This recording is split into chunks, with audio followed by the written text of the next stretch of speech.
Nous passons au deuxième message de ce dimanche 30 juillet 2023. Le message s'intitule « Nous, à la manne fraîche, nous avons été délivrés de nos péchés par le sang de l'agneau. » Nous, à la manne fraîche, nous avons été délivrés de tous nos péchés, sans aucune exception, par le sang de l'agneau.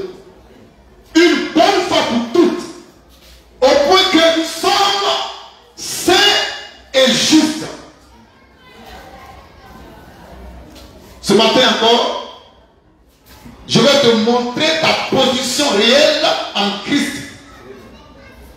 Car tu n'es pas un pécheur, tu es saint et juste. Parce que Jésus-Christ, par son sang, t'a délivré de tous tes péchés. Une bonne fois pour toutes, tu ne peux plus jamais pécher. Et Dieu ne peut pas t'imputer tes péchés. Parce qu'il a tout enlevé et puis il les a oubliés.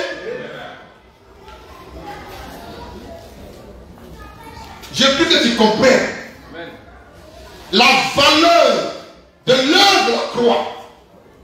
Cette grande œuvre d'expiation, de rédemption et de salut.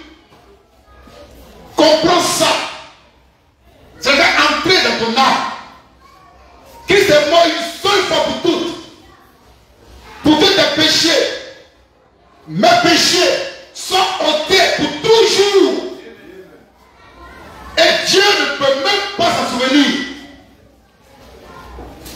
On va lire l'écriture. Apocalypse 1, verset 5. Lecture.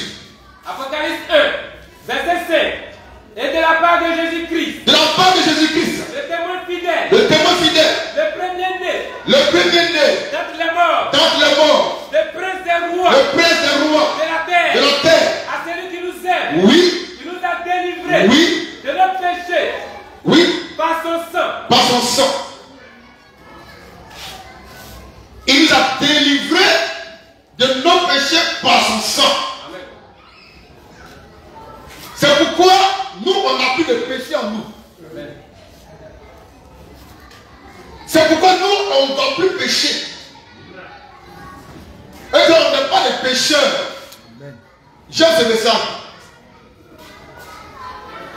Jésus, l'agneau de Dieu, par son sang, nous a délivrés de tous nos péchés. C'est pourquoi d'ailleurs, il est écrit dans Romains 8, verset 1, que maintenant, il n'y a plus aucune condamnation pour ceux qui sont en Jésus-Christ. Parce que la loi de l'esprit de vie en Christ m'a affranchi de la loi du péché et de la mort. On peut dire ça? Le tableau s'il vous plaît. Lecture. Romains 8. Romains 8, verset 1. Verset 1. Oui. Il n'y a donc maintenant. Il n'y a donc maintenant Aucune condamnation. aucune condamnation Pour ceux qui sont en Jésus-Christ. pour ceux qui sont en Jésus-Christ. En effet. En effet, La loi de l'esprit de vie. la loi de l'esprit de vie En en Jésus-Christ m'a affranchi. m'a affranchi De la loi du péché. de la loi du péché Et de la mort. et de la mort. Écrivez affranchissement. Affranchir quelqu'un. Affranchissement. Il faut aussi comprendre le sens des mots. C'est pourquoi, pasteur, va à l'école. Apprends à lire. On reprend la loi de l'esprit de vie En en Jésus-Christ m'a m'a affranchi de la loi du péché. de la loi du péché Et de la mort. et de la mort. Comment je peux faire le schéma? Mais deux choses ici. Je vais te montrer comment on est affranchi de quelque chose. L'affranchissement. La loi du péché est là. Et là-bas, de la mort. Nous sommes deux doigts. Amen. Et puis toi, tu es prisonnier. Les deux là, ils sont en quoi? Ils sont bloqués. Deux qui ici, dans son cas. Placez un cercle de voir. Autour des chaises, rapidement.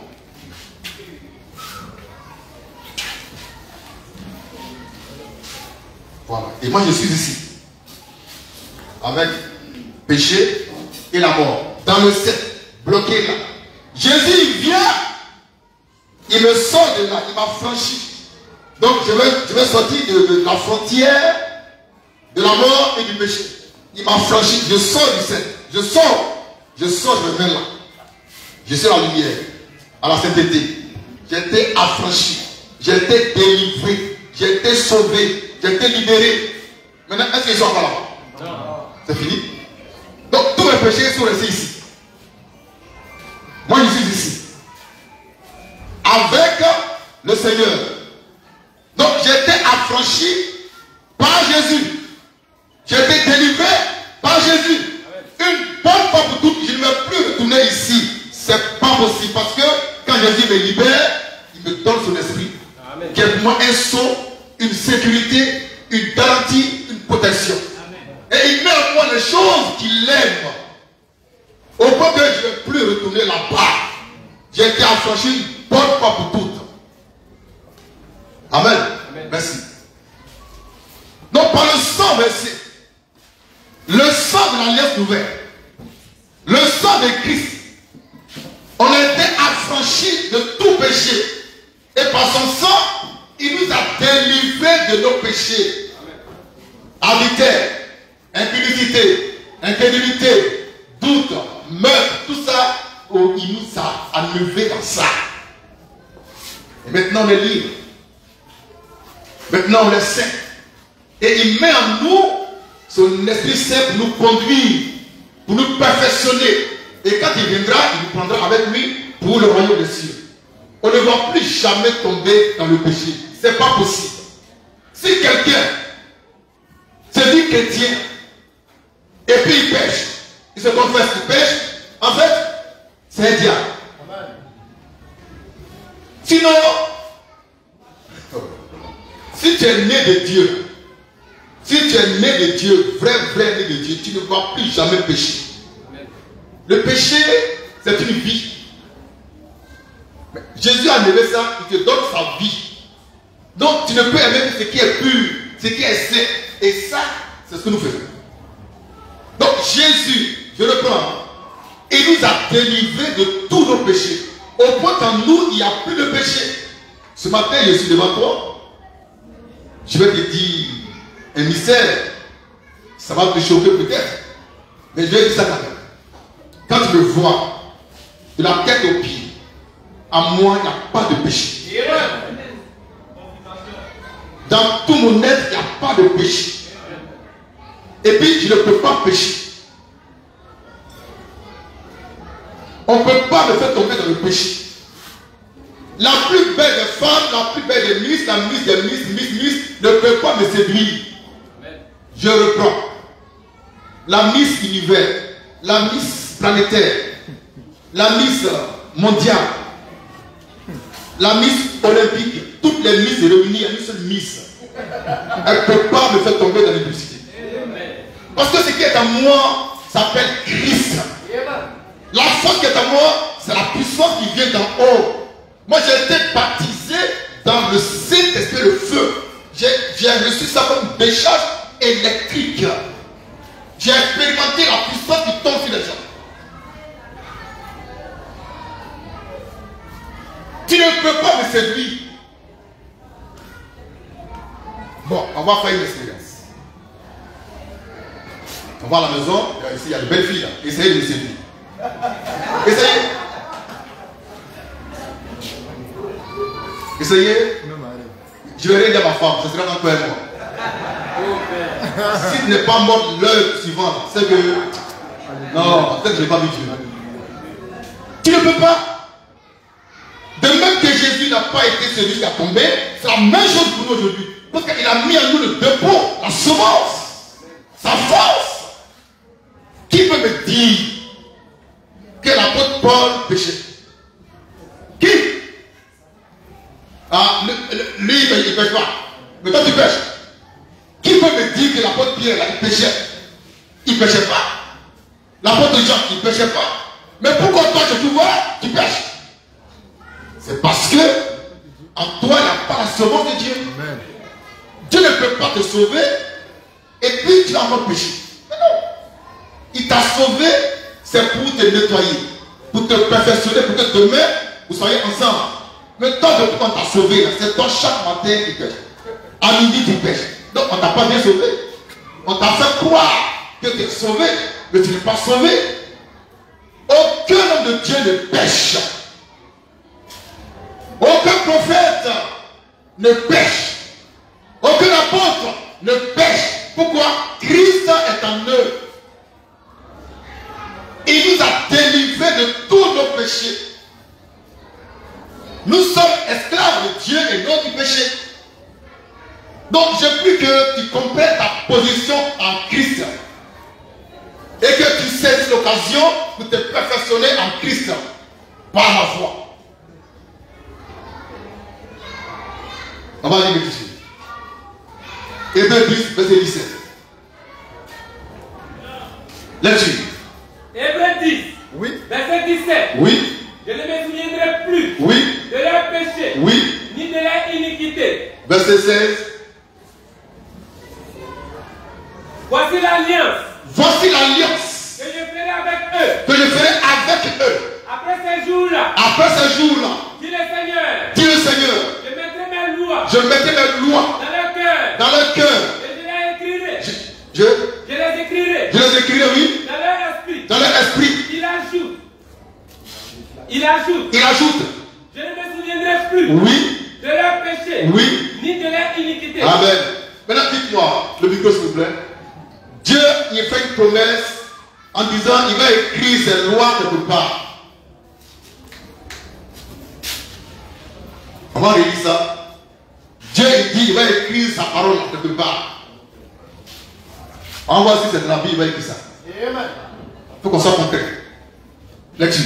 Voici l'alliance que je ferai. Voici l'alliance que je ferai avec eux. Après ces jours-là, Après ces jours-là, dit le Seigneur, dit le Seigneur, je mettrai mes lois je mettrai mes lois dans leur cœur dans leur cœur. et je les écrirai Je vais les écrire dans leur esprit. dans leur esprit. Merci. C'est écrit où? Viens, Tiro. Donne-moi une Bible. Donne-moi une Bible. Ça c'est Tiro. Ça c'est Bible. Dieu dit qu'il va écrire ses lois où? Dans le cœur de Tiro. C'est ça? Ou bien dans la Bible? Dans le cœur de Tiro. Donc il faut pas la Bible.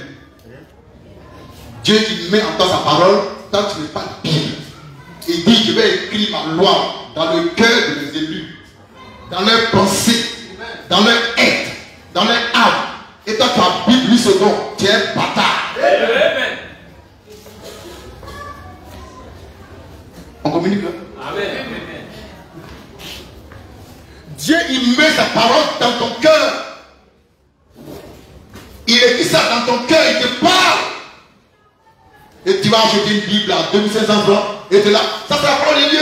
C'est ainsi dit le Seigneur. C'est mon absolu. C'est pourquoi vous péchez là. Parce que dans ton cœur, il n'y a rien comme parole de Dieu. Donc il y a des versets bibliques dans ta tête. On le plan, il faut le plan à l'intime. Pardon.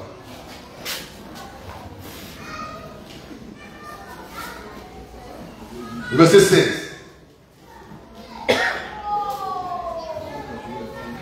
Hébreux 10, verset 16, oui. Lire. Voici l'alliance que je ferai avec eux. Après ces jours-là, dit le Seigneur, je mettrai mes lois dans leur cœur et j'écrirai dans leur esprit. Amen. Je vais écrire dans leur esprit et dans leur cœur. Mais si Dieu t'a fait des promesses et qu'il écrit réellement dans ton cœur, pourquoi tu vas perdre le Bible? Pourquoi? Tu as une parole de Dieu. Hébreux, 2 Corinthiens 3:3. Je te montre ta position en Christ. Pour ne pas que tu cours après la Bible. Pour bosser à cœur les versets, ça ne va rien faire pour toi. Si Dieu n'a pas écrit dans ton cœur ta parole, tu vas bosser Bible, tu seras un pécheur comme Agodio et Bachefouba. Des impudiques, des bâtards. Vous vous cachez dans vos gens pour bosser Bible par cœur. pour aller épater les gens. Moi, je m'en fous de ça. Est-ce que Dieu a écrit dans ton cœur sa parole? Est-ce qu'il a mis ça dans ton cœur? Sinon, il faut bosser ta cœur. La Bible, tu vas toujours pécher. Amen. Là-dessus. 2 Corinthiens 3. Oui. Verset 3. Oui. Vous êtes manifestement. Vous êtes manifestement Une lettre de Christ. une lettre de Christ. Écrite Par notre ministère. par notre ministère. Non avec le nom. Oui. Mais avec l'esprit du Mais avec l'esprit du Dieu vivant. Non sur les tables de pierre. Oui. Mais sur les tables de chair. Oui. Sur les cœurs. Sur les cœurs. Bien. Tu le bien. Ça, c'est la Bible. Le micro. Ça, c'est la Bible. Mais c'est Tiro. Il y a un téléphone qui sonne là. Il y a un téléphone qui sonne.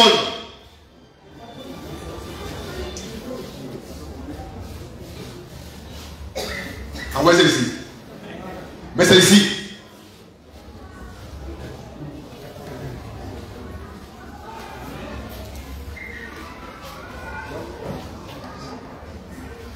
Ça, c'est la Bible. Qui veut la Bible? J'ai ça dans ma main. Lui, c'est le tiro. Où est son cœur? Ça y est, dedans. Maintenant, Dieu a écrit sa parole où? Dans son cœur. Donc, il devait une lettre de Christ. Une parole de Christ. Une parole de Dieu. Mais c'est fini. Maintenant, Bible. Et puis, lui, la différence. Ça, c'est un livre. Lui, c'est un ordre.